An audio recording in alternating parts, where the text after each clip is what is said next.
Hello, here's SWC team, and you are watching a video digest in which we share the most important events in the history of string transport and SWC over the past weeks.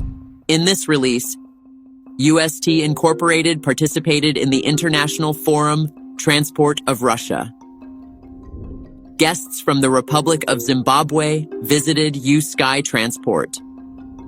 Interview with the head of the International Department and Community Building Department of SWC.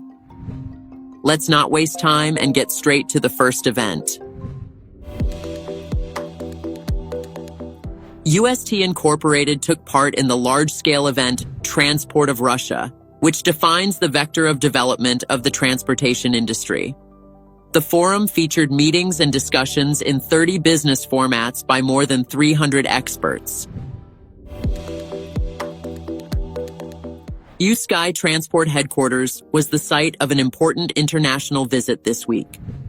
Business representatives from the Republic of Zimbabwe came to learn about UST advanced transportation technologies.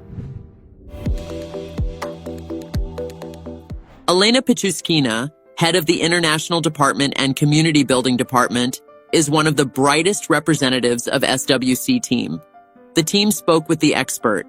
Elena shared the story of her corporate path in the company, told about the principles of work, international conferences, and rules of community building. That was the main news for today. Please do put your likes and leave your comments for this release. See you!